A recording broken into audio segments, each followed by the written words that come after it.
Hello, shoutout po sa lahat ng ating mga kababayan, Luzon, Visayas at Mindanao. Welcome back for another live streaming. Of course, kasama nyo pa rin ang nag-iisa, Mirador Picua at your service. Yeah. So, marami tayong pag-uusapan ngayon mga kababayan.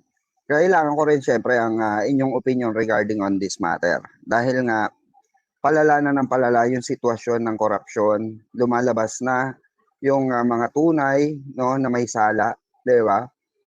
Oh, kagaya nitong sa impeachment ni Sara Duterte mga kababayan, 'di ba? Pakita muna natin yung ating background. Nasa golf course tayo. Ayan. Tayo nagpapahinga dito sa ating ating tahanan, okay? Like and share po ng ating live mga kababayan. So eto nga mga kababayan, pag-usapan natin itong impeachment ni Sara Duterte na patuloy niyang tinatanggihan, 'di ba? Patuloy niyang hindi sinisipot. Ang nakakatawa lang dito mga kababayan, the more na hindi niya ina-attend or the more na tinatanggihan niya na magsalita siya, 'di ba? Mas lalong nagiging malala yung sitwasyon niya dito sa senaryo na ito. Dahil bakit po? Dahil mas dumidiin sa utak nating mga Pilipino na meron siyang kasalanan, 'di ba? Kasi nga meron tayong ugali mga kababayan na to see is to believe, 'di ba? To see is to believe. So nakikita natin siya mga kababayan na hindi uma-attend or hindi man lang nag-appear or dinepensa ang kanyang sarili sa mga bagay-bagay para hindi naman siya didepensa kung tutuusin sa ano.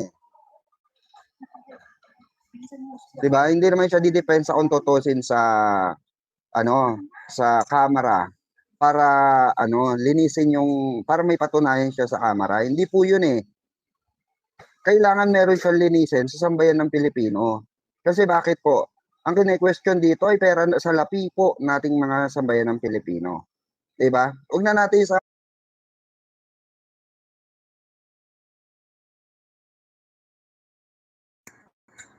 okay.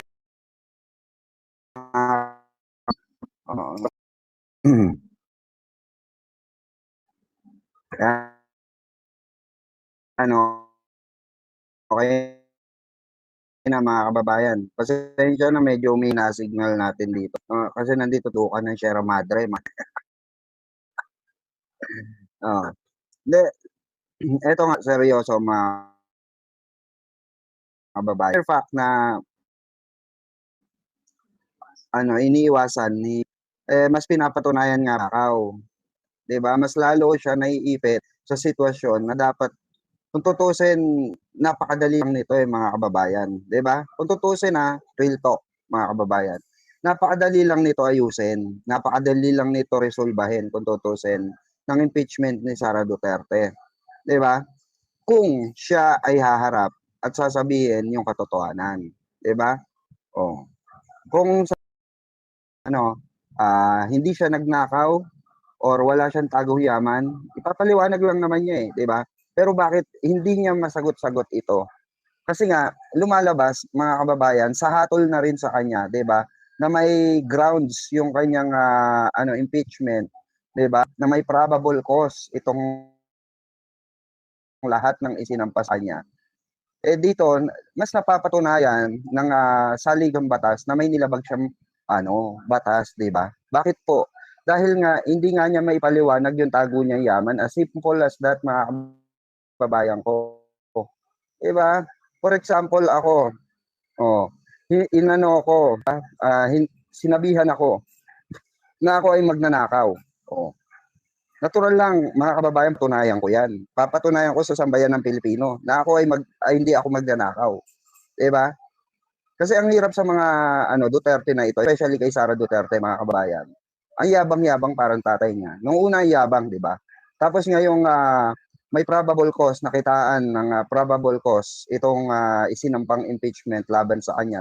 Ngingisi-ngisi pa na para bang nang aasar sa ating taong bayan. Ito nakakabwisit yan 'di ba? Yung nahatulang ka na lahat ng isinampang kaso sa iyo sa impeachment complaint laban sa iyo, tatawanan mo pa at sasayaw-sayaw ka pa during your interview. 'Di ba may kete ka ba sa ulo, Sarah? Nagtatanong lang putang ina mo. Na-high blood kang animal ka eh. 'Di ba? Oh, parang sinasabi mo, ito yung parang sinasabi niya mga kababayan, parang nagnakaw ako, oo, nagnakaw ako. Anong pakialam nyo? Parang ganun yung sinasabi niya eh, 'di ba?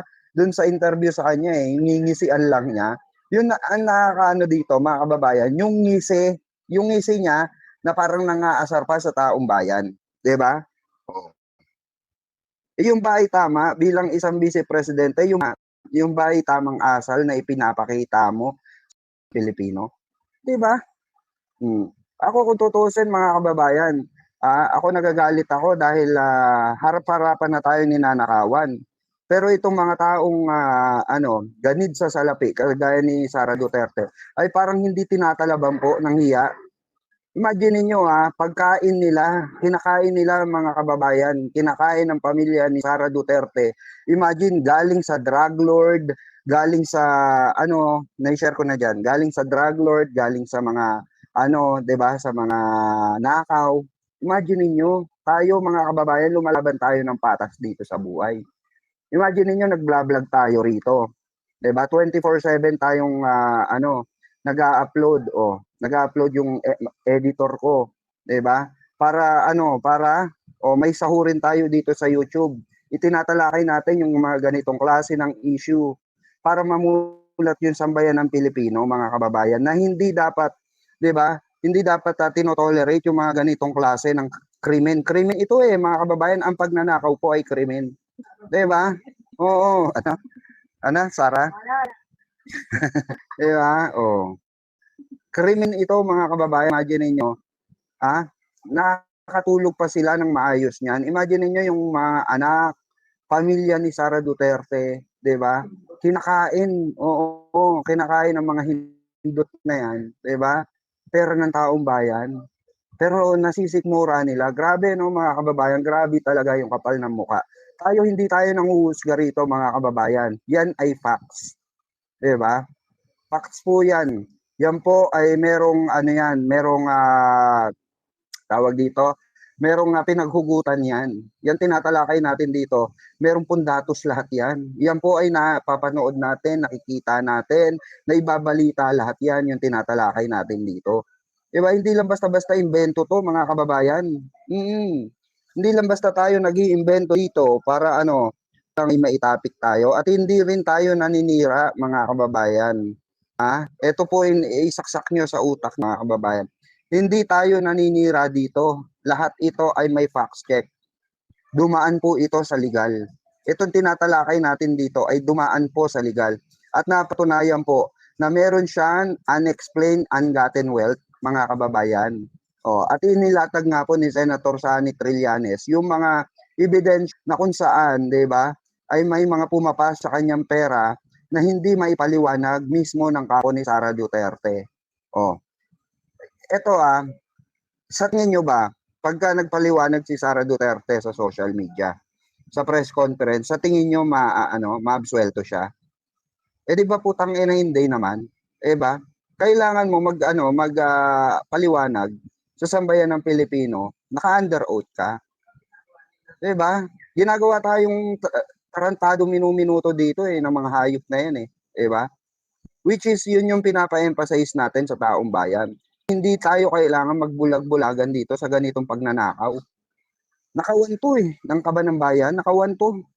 Diba? Hindi ito basta-basta lang yung puta candy lang yung kinuha. Hindi, bilyong piso po ang pinag-uusapan natin dito, mga kababayan ko. Kagaya nitong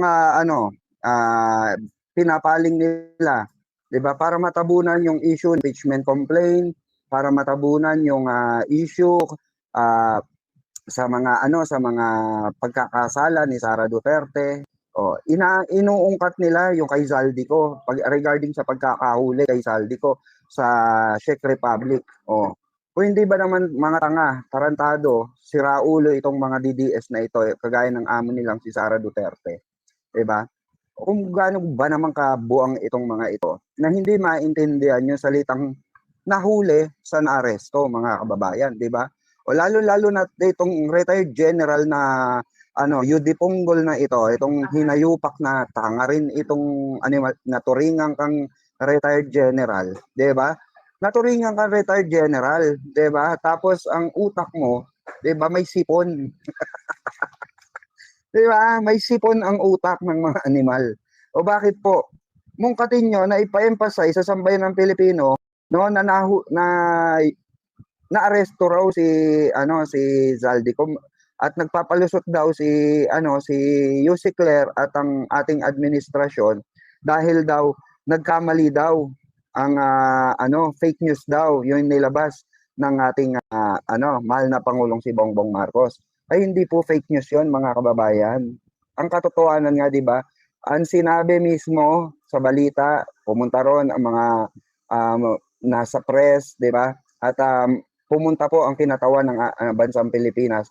Ngunit ayaw nilang magbigay ng detalye regarding sa pagkakahuli kay Zaldico.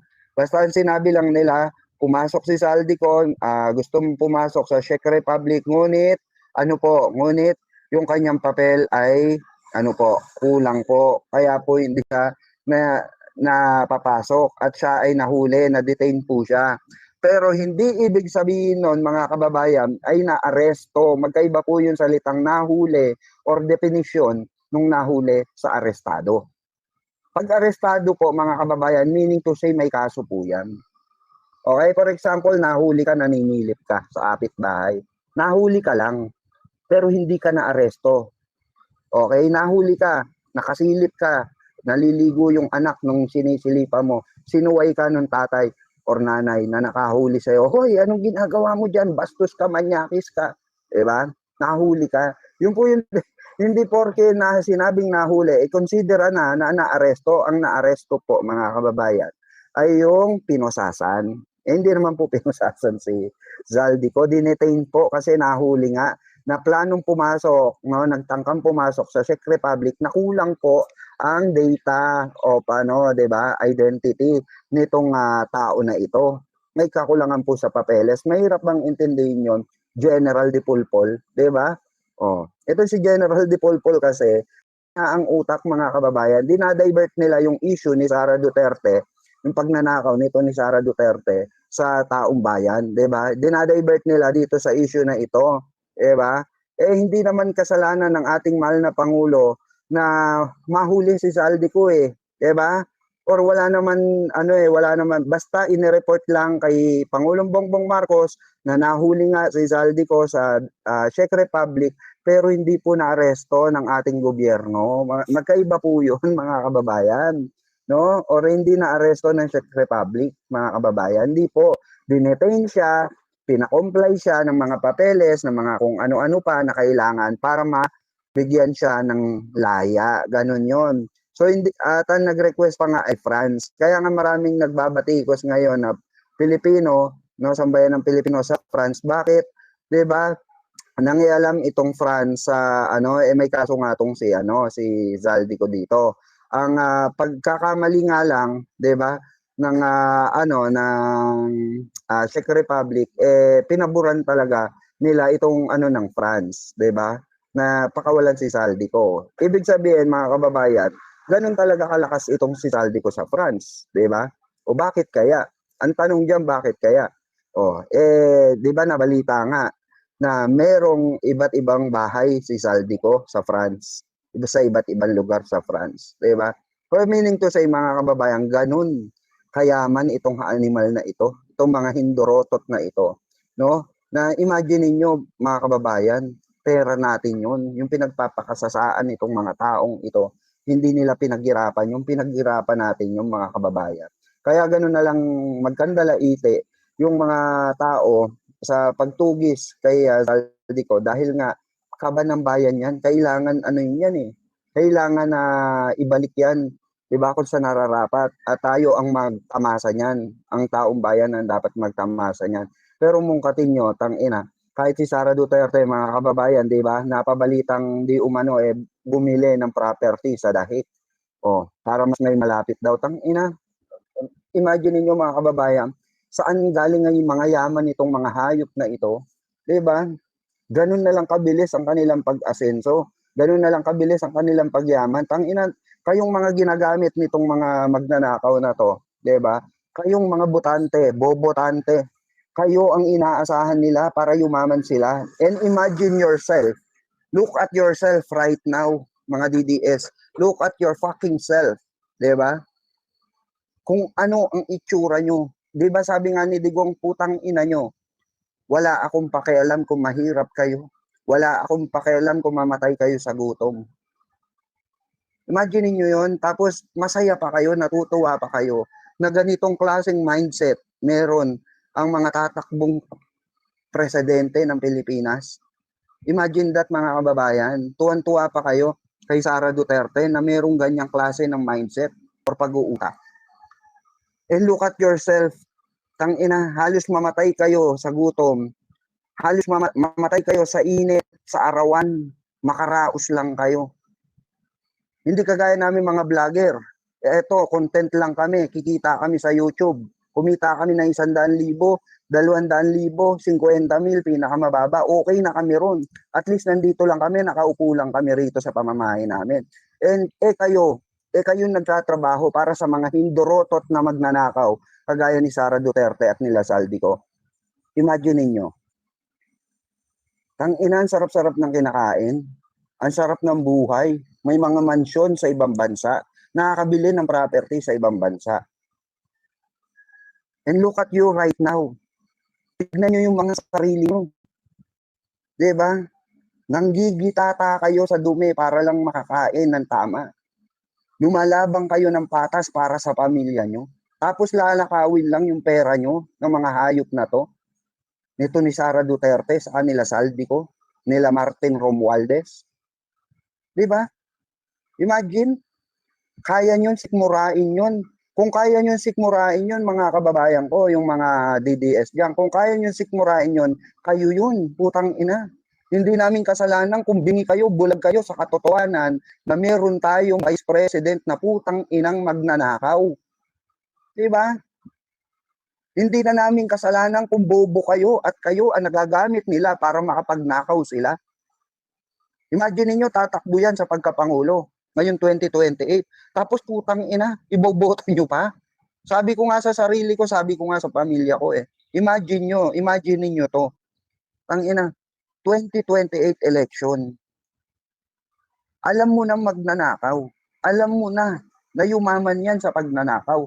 Alam mo na nakakabili yan ng property niya sa pagnanakaw. Alam mo sa sarili mo na yan ay nagnakaw ng limpak-limpak, bilyon-bilyon na salapi. Diba? Tapos putang ina, iboboto mo pa. Napaka-literal na buhay na tanga ka. Diba? Buhay na mangmang ka. Pinapakita mo sa sambayan ng Pilipino at sa buong angkan mo, sa buong pamilya mo, na ganong kaklaseng katangan tao. Na pag bumoto ka, putang ina, okay lang pala na anuang ka. Okay lang pala na nakawang ka. Diba? Hindi po ganoon, kaya nga sabi natin kahit sino magnanakaw diyan, 'di ba? Kahit sino magnanakaw diyan. Example na nga natin, sabi ko nga, 'di ba? Ibinibintangan or pinagbibintangan si Pangulong Bongbong Marcos na nagnakaw sa flood control. Siya raw ang may hawak ng mali-maletang i-distribute sa iba't ibang kongresista, mayor, etc. kung ano. Pero putang ina, ito yung sinasabi ko yung meron kayong pinaglalaban, kaso yung pinaglalaban nyo kulang sa ebidensya at walang sapat na ebidensya na inilagay nyo na, binigyan na kayo ng pagkakataon, ma-impeach si Pangulong Bongbong Marcos. Pero anong ginawa nyo? Wala pala kayong mailatag na chismis pala yan. Yun yung sinasabi ko, walang problema. Kung sa tingin nyo nagnakaw, mag-file kayo ng case. Diba? Kasi yun yung ginawa kay Sara Duterte, mga kababayan. Pinagbintangan na magnanakaw, then nag-file ng case. Nag-file ng impeachment laban kay Sara Duterte. Na ngayon ay tinatangkilik ng sambayan ng Pilipino at gustong malaman ng katotohanan. At doon nalaman natin ng katotohanan na putang ina, hinatulan na at may probable cause. At iaakyat na sa Senado. 'Di ba? Tapos putang ina, hindi ko maintindihan sa inyong mga DDS kayo. Bakit ganun pa rin kayo kabulag? 'Di ba? Pinapakita nyo talagang bobo kayo. Kasi kung issue lang ang paglalabanan natin dito, Sa totoo lang mga DDS, kung issue lang ang paglalabanan natin dito, alam nyo sa sarili nyo eh. Alam nyo sa sarili nyo na wala kayong masasabing matino. Alam nyo sa sarili nyo na ipinagtatanggol nyo lang kasi gusto nyong ipagtanggol. Diba? Na gusto nyo lang maipa-emphasize sa sarili nyo na tama yung mali. Hindi po tama yung mali, mga kababayan. Mali is mali. Ang pagnanakaw ay pagnanakaw. Pang-uumit ay pang-uumit. Pagtanggap sa mga drug lord ay masama. Hindi ba, mahirap bang isipin yun? Mahirap bang ilagay sa utak yun? Mahirap bang intindihin yung mga ganung bagay na kailangan mong intindihin sa sarili mo? Bilang isang tao, bilang isang Pilipino, bilang isang nanay, bilang isang tatay ng isang pamilya. Mahirap bang intindihin yun at ipasok sa utak yun? Nag-aral naman siguro tayong lahat, di ba? Para maintindihan lahat ng bagay dito sa mundo. Di ba? Nag-aral naman siguro tayo mga kababayan. Di naman siguro tayo pipe, bulag, bingi sa katotohanan. Di ba? Oh, tulad yan, may nag-comment, solid Sara Duterte, 2028. Ako, pinang-inang yan. Pinatutunayan mo lang na bobo, isa kang bobo eh. Pinatutunayan mo lang sa sarili mo, tanga ka talaga eh. Yung proud ka pa na ipangalandakan 2028, boboto ko, ang puki ng inang Sara Duterte magnanakaw. Di ba? Oh, yun yung gusto nyong iparating sa taong bayan.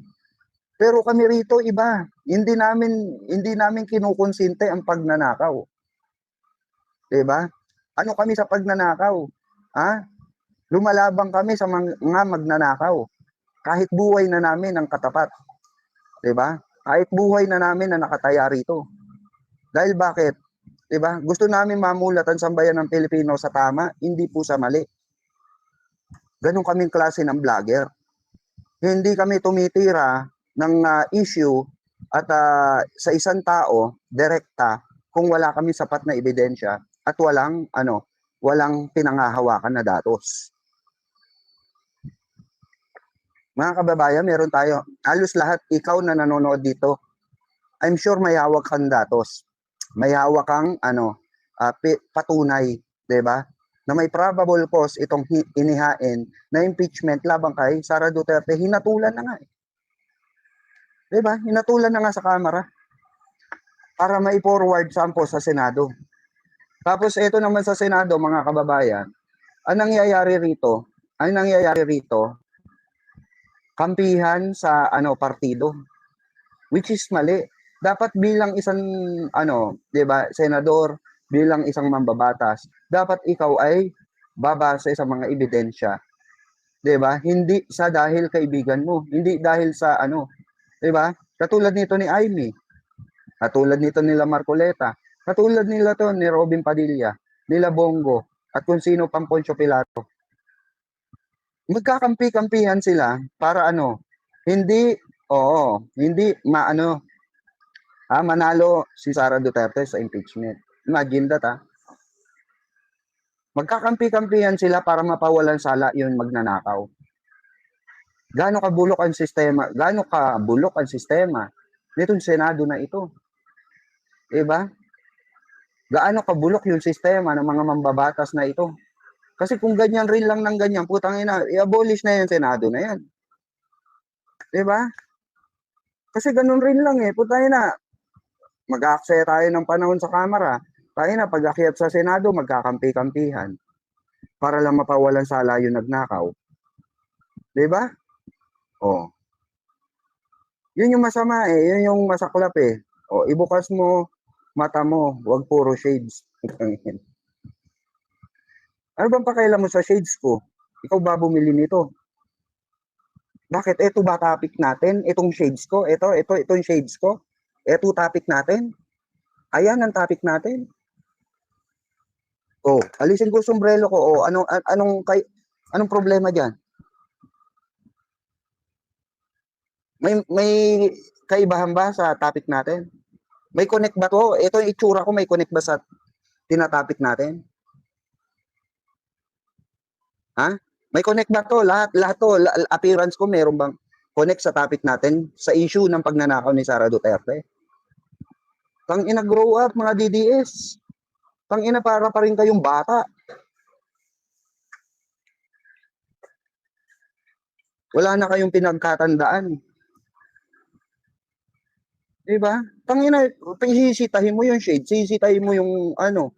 Tangina, anong connect niyan doon sa pagnanakaw ni Sara Duterte? May connect ba yan, puki ng ina nyo? Diba? Sabihin nyo, sa buwakan ng ina yung ano, vice presidente, diba, isauli yung pera sa COA. Putang ina nyo, hindi nga may isauli yung pera sa COA eh. Mga buwakan ng ina nyo eh. Diba?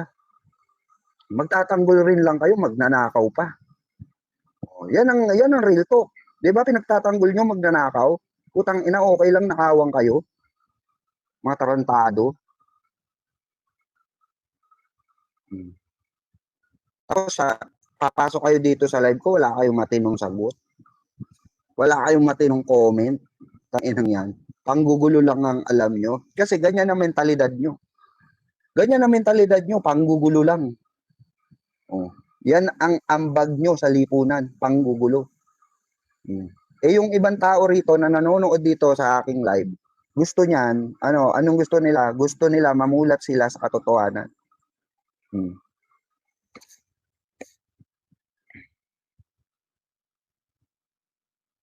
Diba? Dapat tanggapin natin ang katotohanan.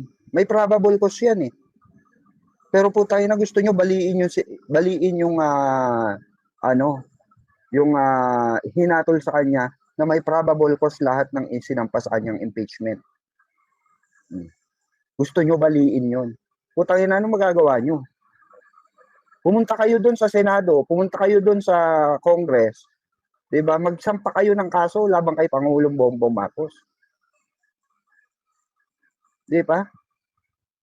Kung sa tingin niyo merong pagkakasala, merong corruption si Pangulong Bongbong Marcos, bakit hindi kayo magsampa ng kaso? Yun na nga yung sinabi natin eh.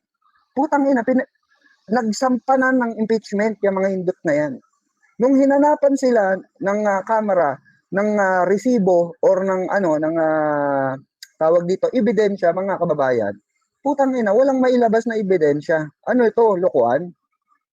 Pero nung nagsampa ng kaso ng impeachment complaint laban kay Sara Duterte, hinanapan ng ebidensya itong mga nagsampa ng kaso laban kay Vice President Sara Duterte, meron pong naipakita at na-televise. At mismo AMLAC na ang nagsabi, 'di ba? Na questionable yung mga pumapasok na pera. O kaya anong ginawa ng asawa ni Sara Duterte? O si Man Scarpio, anong ginawa niya? Nagsampa ng kaso sa AMLAC, bakit? O na ano daw sila, 'di ba? Nabuksan daw ang hindi dapat mabuksan. O edi putang ina, pinakita niyo guilty nga kayo. Pinatunayan niyo na may napasok sa inyong putang inang bilyon-bilyon piso, 'di ba? Na nagaling sa mga drug lord na hindi naka-declare sa SALN nyo. Oh, buha ka ng ina mo, Sara. 'Di ba? Magnanakaw kang hindot ka. 10 ng pamilya at angkan mo, pera namin ang nilalamon nyo, mga puki ng ina nyo. Real talk. Iparating nyo yan mismo sa amo nyong si Sara Duterte, puki ng inang yan. Imagine niyo pera ng taong bayan yung kinakain ng mga hindorotot na yan, ng mga buwaka ng inang yan. Tapos putang ina, masaya pa kayo? Tumataba yung anak nila? Limpak-limpak na salapi yung pinagpipiestahan ng pamilya nila? Si Kitty Duterte na nagyayate pa? Na nagkuru-cruise pa? Na putang ina, tignan nyo yung sarili nyo at mga anak nyo ngayon. Kayo na nanonood dito, one by one, tignan nyo yung sarili nyo at yung mga putang inang diba? I-compare nyo sa mga putang inang Duterte na yan, yung buhay nila sa buhay nyo. Maawa kayo sa sarili nyo, mga putang ina yung DDS kayo. Diba? Mas gusto nyo yung tang ina, ninanakawang kayo? Pag nanakaw na, iboboto nyo pa sa 2028. Maling kaisipan yung inaano sa inyo. Maling kaisipan yung gusto nyong ituro sa pamilya nyo, mga kababayan ko. Maling-mali. Diba? Simpleng arithmetic lang eh. Simpleng arithmetic lang to. Meron bang probable cause? Meron. Nagnakaw ba? Nagnakaw. Meron bang unexplained and gotten wealth? Meron. Diba? Tapos ito-tolerate natin. Ang gusto ng mga DDS, itolerate natin. Yung mga matitinong Pilipino, gusto nila maging bobo kagaya nila. Eh, ang tanong mga kababayan ko na matitino, payag ba kayo na maging kapwa kayo, DDS? Payag kayo na makuha nyo yung mga pag-uutak ng mga DDS na to? Diba?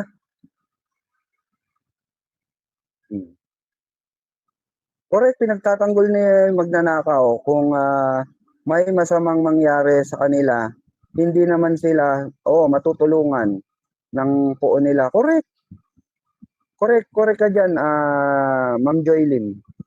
Imagine niyo si Jay Sonsa na lang. Si Jay Sonsa, ayan, no bail. Alam niyo, paliwanag natin yung kay Jay Sonsa kung bakit no bail yung kay Jay Sonsa. Kasi po ang bail po ay pribilehiyo po yan ng isang inakusahan or naaresto. Okay? Or may kaso. Pribilehiyo po yan na makapag-bail ka habang nasa labas ka ng habang hinihiring ka, habang inaatenan mo yung hearing, yun ang kaso mo. So, bibigyan ka ng pribilehiyo ng saligang batas regarding dyan. Ngayon, kung paulit-ulit mong ginagawa yan, tatanggalin sa iyo yung pribilehiyo na yan na mag-bail ka dahil nga paulit-ulit mo nang ginagawa at wala kang kadaladalang hayop ka. Pinagtanggol mo ang puke ng inang magnanakaw na Sara Duterte na yan. Tapos, 'di ba, ang gagawin sa iyo, ipapain ka sa mga politiko, 'di ba, para sirain yung ibang politiko na kalaban ni Sara Duterte sa darating na election 2028. Putang ina, nung nakulong ka, 'di ba? Dahil sa paninira mo kay Pangulong Bongbong Marcos sa pagpapakalat mo ng fake news, tang ina, in the end of the day, ang ending, wala kang makuhang tulong galing mismo sa puon mo. Dahil bakit? Bakit po siya hindi tinutulungan ni Sara Duterte o ng mga Duterte? Kasi alam ni Sara Duterte na pag tinulungan niya yan, pag tinulungan niya yan si Jay Sonsa, para na rin siya nagbikte. Alam niyo kung bakit? Para na rin niyang pinatunayan na meron siyang payroll trolls. As simple as that. Para mo na rin pinatunayan na meron kang payroll trolls na babanat sa mga kalaban mo sa politika. Diba? Ganun lang kasimple yun. Kaya hindi tutulungan si Jason sa ng puke ng inang amo nila na yan. Dahil bakit po? Dahil nga, pag tinulungan niya yan, mabibisto lalo sila. Imagine niyo, tanda na ni Jason sa dapat di na niya deserve yan. Di na dapat deserve ni Jason sa yan. Imagine niyo, ang tanda na ng tao, makukulong ka pa dahil lang sa pagtatanggol sa lintik na magnanakaw. Na nagnakaw sa sambayan ng Pilipino. Dahil nakakatanggap ka ng 150,000 a month. Dahil lang sa pera, mga kababayan. Ibinenta ni Jason sa yung kanyang pagkatao, kaluluwa, di ba, reputasyon ng kanyang pamilya para sa salapi, para mabuhay. Imagine that. Pero hindi niya na-realize na yung binabayad sa kanya ni Sara Duterte, pera niya rin. Pera ng taong bayan na pinagsama-sama. Tapos ibabayad sa kanya. Gangster, we do that better than anybody. I bet you got it twisted, you don't know who to trust. So many player hating niggas trying to sound like us. Say they ready for the front, but I don't think they know it. Straight to the depths of hell is where them cowards going. Well, all you still down, nigga, holler when you see me. And let these devils be sorry for the day they finally free me. I got a caravan of niggas every time we ride. Hitting motherfuckers up when we pass by. Until I die, little